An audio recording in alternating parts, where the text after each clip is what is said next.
For the President, Center for American Progress, a center-left think tank here in Washington, proposing all sorts of things the Bush administration ought to do in the first 100 days. Some of them, make sense: restore military readiness, get better intelligence reports, fix our schools, et cetera, et cetera. We get to number 5, though. Here's a question that kind of popped out at me. Demand Sudan and the violence on Darfur. You're basically suggesting, you Democrats are suggesting, that we send troops, if need be, to a Muslim country, occupy it in order to do good. Doesn't this sort of ignore the lessons we ought to have learned in Iraq over the last 3 years?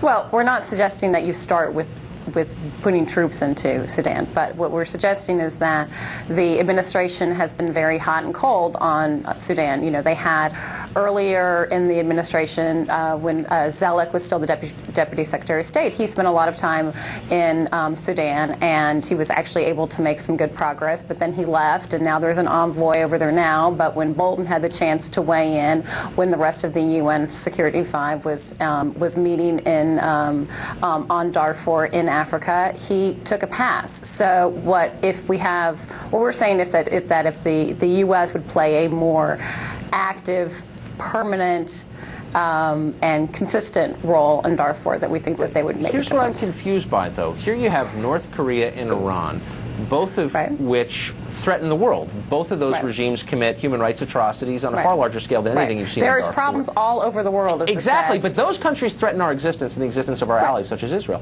But Democrats kind of recoil in horror at the very thought of committing troops to those countries, a military intervention in North Korea or Iran. Why is that? Well, I think because we don't think it's a smart thing to do. I mean, we don't, North Korea, having military options for North Korea and also for Iran aren't off the table. But are they? Do we think that that's the best way to address conflicts there? No. I mean, is that where we're going to start? We're going to start with armed conflict? Well, I don't know. It just seems to me that Democrats are much more comfortable with military intervention when it has no obvious strategic value to the United States. I actually think that's not true. I can see why the sort of the stereotype is, but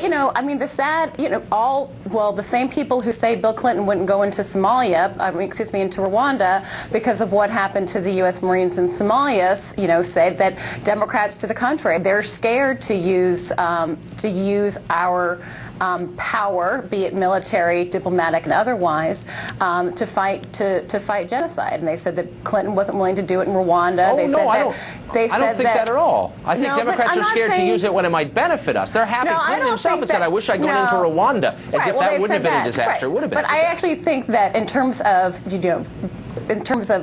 Democrats being concerned, I think that being concerned about how you use force, the rap over the past 12 years has been that they're scared to say that genocide is a time when we should use force. And we're not saying that we are not recommending force in Darfur. What we're saying is that it's genocide. It's wrong. The president has called it genocide. The United States of America needs to restore its moral authority, and that we should be leading on this. And Bush has done some things that have been good on it, but he hasn't been consistent, and that there is more that the U.S. could do if they would have a little leadership.